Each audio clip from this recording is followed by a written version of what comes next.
Boa noite, terça-feira, 31 de janeiro. Hoje nós vamos conhecer as prioridades da Secretaria Municipal de Obras de Bauru. A gente recebe o titular da pasta, o secretário municipal Ricardo Olivato. E você vai ver também. FAMESP alerta para golpe que tenta arrancar dinheiro de familiares de pacientes internados nos hospitais de base e estadual. Na semana em que se comemora o Dia Nacional dos Quadrinhos, você vai conhecer autores que criam aventuras aqui em Bauru.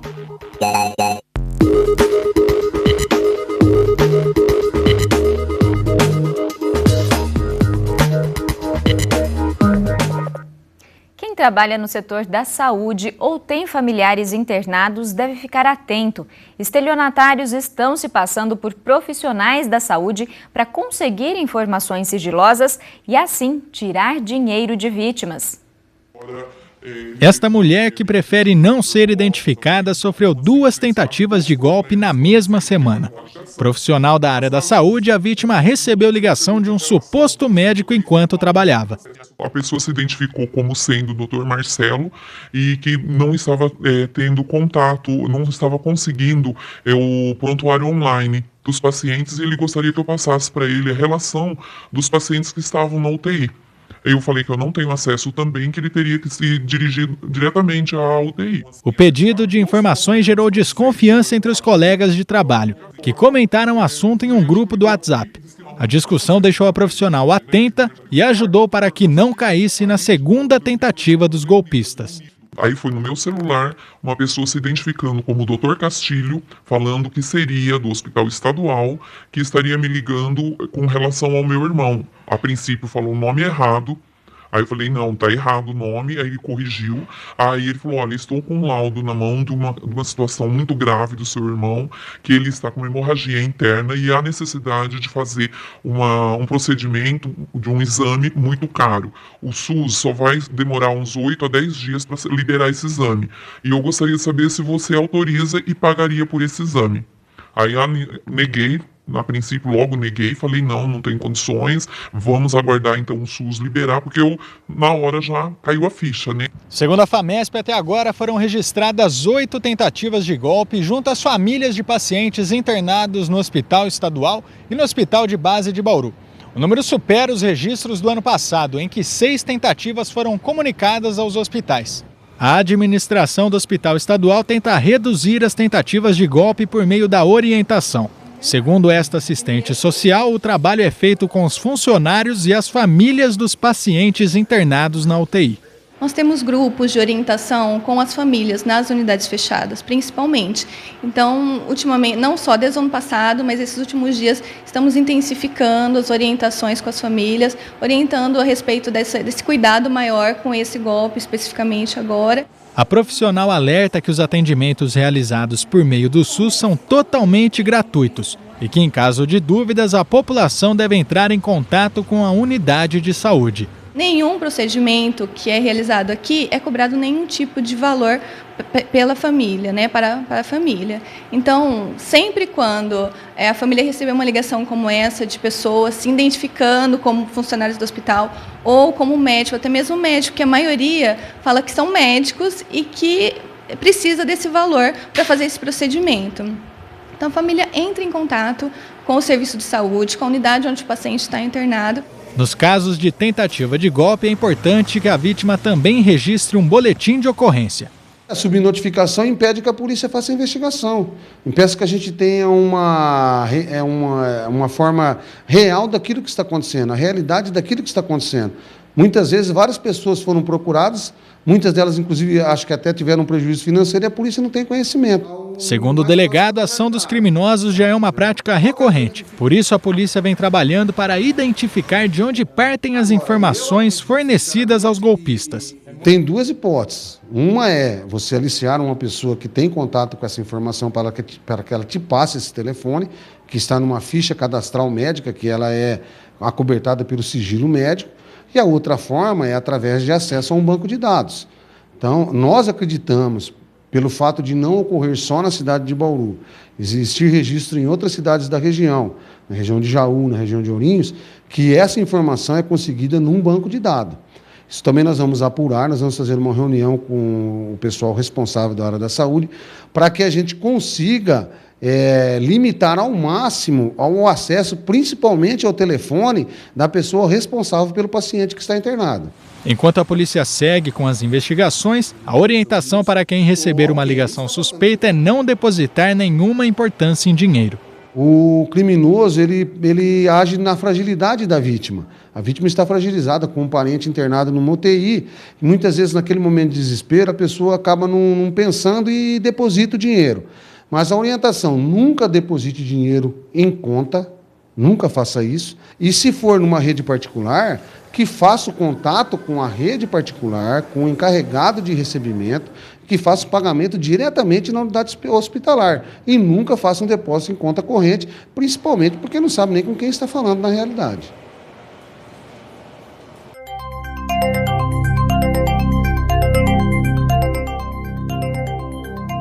O mês está terminando com chuva e, por enquanto, se mantém como o segundo janeiro mais chuvoso da história de Bauru. Vamos saber se fevereiro começa nessa mesma toada. As informações do IPMET e do CPTEC na previsão do tempo. O ar quente e úmido mantém o tempo instável em grande parte do estado de São Paulo e são registradas chuvas com trovoadas nas regiões sul e leste. Em Bauru, há previsão de chuva hoje ainda e amanhã. Agora, a umidade do ar é de 80%. São registrados ventos de 9 km por hora. Hoje, a mínima ficou em 20 e a máxima foi de 26 graus. Nesta quarta, os termômetros devem variar entre 24 e 29 graus. No próximo bloco, vamos receber mais um dos secretários da nova gestão municipal de Bauru. É o titular da pasta de obras, Ricardo Olivato. Então continue com a gente que o nosso intervalo é bem rápido. Voltamos e a gente recebe agora mais um dos titulares do primeiro escalão do governo municipal em Bauru. É o secretário de obras, Ricardo Olivato. Boa noite, Ricardo. Muito obrigado por ter aceitado o nosso convite. Boa noite, obrigado pela oportunidade. Ricardo, a gente vem acompanhando, a tentativa do governo municipal de conseguir recursos junto à Defesa Civil Estadual por conta das fortes chuvas que atingiram Bauru nesse mês de janeiro, E a gente gostaria de saber como está o andamento, desse pedido de verba. São pouco mais de 2 milhões de reais que a Prefeitura contabiliza em prejuízos na cidade, Como que está o andamento desse pedido? Bom, o primeiro passo foi dado, que foi junto ao governo do estado, diretamente na Defesa Civil. Agora nós estamos passando pelo primeiro momento desse processo, que ele não é um processo muito rápido, ele tem um ritual a ser cumprido. E agora, recentemente, eles estiveram no nosso município para identificar os reais danos causados. E nesse momento nós estamos aguardando esse relatório da Defesa Civil, que vai confirmar que o nosso pedido ele está sendo aceito por eles. Após esse pedido, após essa confirmação, nós teremos que desenvolver os projetos daquilo que vai ser recuperado para que a Defesa Civil aprove esses projetos, assim como todo o estudo hidrológico na região onde ele vai ser implantado, também estudo da geologia do local, também vamos ter que passar para a Defesa Civil, e atendendo todo esse ritual do processo de liberação da verba, ela será disponibilizada. Lembrando que essa verba ela é sempre disponibilizada 80% do valor total. Os outros 20% são contrapartidas do próprio município. E no caso de a Prefeitura não conseguir esse recurso, como vocês vêm trabalhando com essa hipótese? Bom, se acontecer essa possibilidade dele não ser disponibilizada, essa verba, nós vamos estar buscando essa verba também junto à Casa Civil, porque a gente sabe que os recursos do município para dar uma intervenção efetiva nesse montante necessário, ele já fica um pouco mais restrito, nós temos uma limitação orçamentária. Mas junto à Casa Civil nós vamos buscar e aquilo que tiver no alcance do município, naquilo que for possível fazer, será feito. E hoje praticamente foi atendido através de acessos, no caso das pontes, que é o principal foco dessa análise agora, acessos alternativos que foram viabilizados. Então essa é a ideia de momento para a gente poder trabalhar. Além dessas ações iniciais, que outras ações vocês já vêm desenvolvendo desde as últimas chuvas fortes aqui na cidade? Bom, a recuperação de um modo geral de vários bairros. Como a população tem percebido, Bauru teve uma intensidade de chuva muito grande e todos os anos a recuperação desses danos causados pela chuva é necessário. Só que com essa intensidade maior de água, o dano acaba sendo maior. E a gente sabe que para a população de um modo geral, cada buraco desse que foi ocasionado, o mais importante é aquele onde a pessoa trafega todos os dias. Esse é o buraco que tem que ser consertado primeiramente. Nós da Secretaria de Obras, nós acabamos visualizando, dentre as várias áreas do município, aquelas que possuem maior fluxo de pessoas, as regiões onde você tem a impossibilidade de acesso para dentro de suas casas, acontecem situações como essas. Então, nossa atuação está sendo delimitada dessa forma, em função de uma maior prioridade. Agora, vamos falar de um programa herdado, né, do governo passado, que é o PAC Pavimentação. Em que pé estão as obras? Bom, as obras elas estão agora entrando num ritmo de trabalho mais intenso. A nossa expectativa, lógico, como a obra PAC Pavimentação é uma obra de terraplanagem, as obras de terraplanagem elas têm um prejuízo no seu andamento natural do período chuvoso, porque o material com excesso de umidade ele não pode ser compactado, ele tem uma restrição técnica da aplicação desse tipo de material. Então, nesse momento, ele tem essa redução no ritmo, é uma redução normal, mas nesse momento, nesse período que nós estamos passando, eu tenho conversado muito com todas as empresas que estão envolvidas nas obras do PAC, para que eles detalhem cronogramas e aí, a partir desse momento que o cronograma estiver detalhado, nós possamos dar intervenções pontuais para que haja uma aceleração desse ritmo. Muitas vezes uma análise técnica melhor bem feita, um procedimento que está sendo estudado de uma forma mais adequada, o tipo de equipamento que está sendo utilizado. Então são muitas intervenções junto às empresas para que a gente possa ter uma aceleração efetiva desse programa. Ricardo, agora eu gostaria que você comentasse quais devem ser as suas prioridades à frente da Secretaria de Obras. Bom, dentro daquilo que a gente tem visto no município, a nossa principal prioridade é melhorar a condição de vida da população. As obras, de um modo geral, elas sempre trazem com elas esse objetivo de melhorar a qualidade de vida. E a gente sabe que essa melhoria da qualidade de vida, ela passa por um asfalto que não precisa ser tão recuperado com o passar do tempo. Então a qualidade na aplicação desse asfalto tem sido uma prioridade nossa. Um exemplo que a população deve ter percebido com relação à Avenida Nações Unidas, quadra 10, que é uma região que ao longo do tempo ela sempre tem sido feitos recapes muito rápidos, porém acabam não sendo tão efetivos. Nós chegamos a remover ali regiões com um asfalto já de espessura em torno de 20 centímetros. Isso demonstra uma situação de atuações de tapa-buraco consecutivas. Então essa preocupação de nós procurarmos aplicar esse recurso da melhor forma possível para que não haja uma intervenção tão cedo, essa está sendo a nossa principal prioridade, além de uma adequação dos equipamentos, uma melhora da frota, mas a gente sabe que isso tudo barra também na questão orçamentária. E essa questão orçamentária ela está sendo muito vista para que o gasto seja correto no momento certo. Que alternativas, além desse gasto eficiente, para superar, né, essa questão da contenção de verbas? O uso da tecnologia adequada acaba sendo uma delas, né?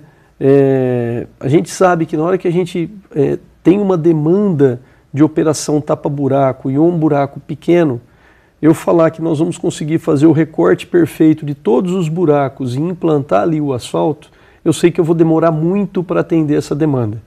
E Bauru tem uma situação de solo que é muito colapsível, ele se deteriora, esse solo ele é atingido pela água, ele se dissolve e aí ele causa o problema do pavimento.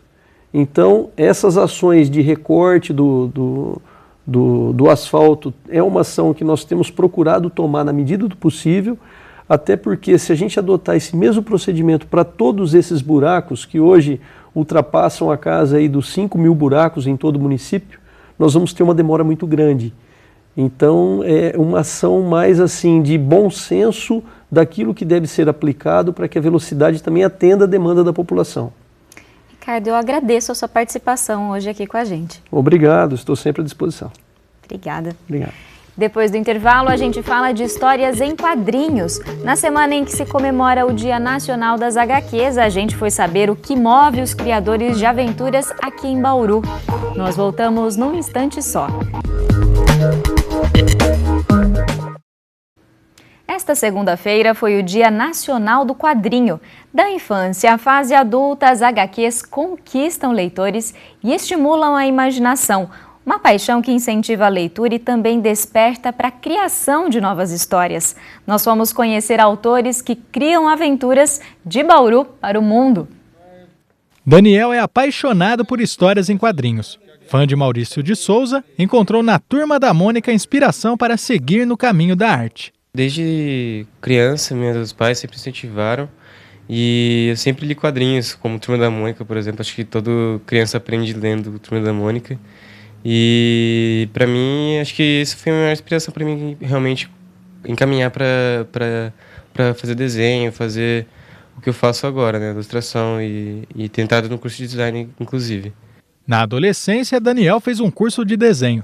A experiência foi fundamental para criar os personagens que hoje protagonizam a primeira história em quadrinhos dele, Beabá. Como eu estava naquele momento aprendendo bastante sobre os quadrinhos independentes, autorais que estavam surgindo aqui no Brasil, que eu não sabia que existia, eu acabei mais naquela época mesmo, foi em 2012, 2013, por aí. E aí eu decidi fazer o meu quadrinho, que eu vi que tinha um potencial. Beabá conta a história de Beto, um garoto que gosta de aprender sobre o mundo à sua volta e tem uma curiosidade: descobrir a fonte do Guaraná. Erros e acertos fizeram parte da primeira criação do Daniel, que reconhece a contribuição do curso de design da Unesp nesse processo. Antes era muito na experiência, assim, tipo, eu ia fazendo o desenho e ao mesmo tempo juntando a história, só que eu vi que não é bem assim, né? Eu tive que reestruturar o roteiro, pensar bem certinho, parar e escrever. Eu tenho muita referência, sei lá, de qualquer coisa que eu tenho de experiência na faculdade vale de alguma forma para o meu processo. E ele já planeja novas aventuras. Essa HQ, ela dá uma abertura para uma próxima continuação, mas eu quero ver primeiro como é que é a recepção do público e tal. Mas eu gostaria muito de ter essa continuação do Beabá, mas eu também quero fazer outras histórias. Manuel tem 50 anos e descobriu as HQs na infância. Entre títulos internacionais e obras brasileiras, relembra o sentimento causado pelos gibis. Quem gosta de HQ, gosta de pegar o gibi, folhear, sentir o cheiro, sabe? A gente tinha, sabe, a mania de, por exemplo, abrir assim, cheirar, trazer um alto astral, sabe? É algo assim. E sempre assim, a edição 1 a gente ficava com a expectativa, o que vai ser a edição 2, a edição 3. Então, quem gosta sempre está assim, preocupado com essa continuidade. A proprietária deste sebo acompanha o aumento da procura dos clientes por histórias em quadrinhos. A loja precisou se adequar para atender a demanda. No começo a gente abriu, tinha poucas prateleiras de HQ, o forte nosso era livro, mas a demanda foi crescendo, o pessoal foi procurando mais, a gente foi buscando outras fontes, vendendo tanto o usado que a gente já vendia no começo, a gente pegou algumas coisas também recentes. Se a procura é grande, o trabalho nas mesas de criação aumenta. Rafael, que desenha desde a infância, resolveu se especializar na arte de criar HQs. Como a maioria dos artistas, a gente copiava os quadrinhos que nós gostávamos, né? Os personagens favoritos, a gente sempre ia copiando, né? Mas isso de uma forma bem crua, né? Sem conhecimento. Aí depois estudei, trabalhei, me formei e sempre praticando desenho, sempre querendo trabalhar nessa área. E depois que eu me formei, que surgiu a oportunidade de me especializar em questão de desenho, conhecer um pouco mais sobre a narrativa gráfica, né, que é a história em quadrinhos, e estudar como fazer quadrinhos, né, porque não é só fazer desenhos, você tem que saber contar uma história com desenhos, né. Rafael não compartilhava as criações por medo de não estarem boas, mas isso mudou quando ele deu início a uma nova história com os amigos. Eu sempre tinha um receio de nunca estar bom o suficiente para publicar, né? Sempre tem esse problema de você não gostar muito do seu trabalho, né? Achar que nunca está pronto. Mas aí foi aí que surgiu o projeto da Reddor, né? Porque a gente, com esse projeto, o objetivo dele era nos forçar a produção de quadrinhos. Então cada um tinha que fazer uma página por dia. Então já saía da nossa zona de conforto. E com isso a gente foi pegando um pouco mais de prática, aprendendo um pouco mais sobre narrativa gráfica e também surgiu a oportunidade de eu estar fazendo meus próprios projetos autorais, né? Bruno é outro integrante do Reddors. Para o ilustrador, o projeto em parceria com os amigos incentiva a produção, já que a criação de HQs muitas vezes é um trabalho solitário. A gente sempre se sentia muito preso no desenho, assim, não tô pronto para desenhar e tal. E aí o coletivo era justamente para um incentivar o outro, sabe? Independente da qualidade da página, a gente começar a fazer e falar, a página tá boa, continua, vamos fazer de novo, vamos lá, sabe? Tipo, segue em frente, assim. Então um não deixava o outro cair a peteca, assim, sabe? Então foi uma forma da gente elevar o nível, assim, dos três, sabe? E produzir coisas que a gente gostava, que era quadrinhos. É isso por hoje. O Nesp Notícias volta amanhã às 6h30 da noite, ao vivo. Tchau!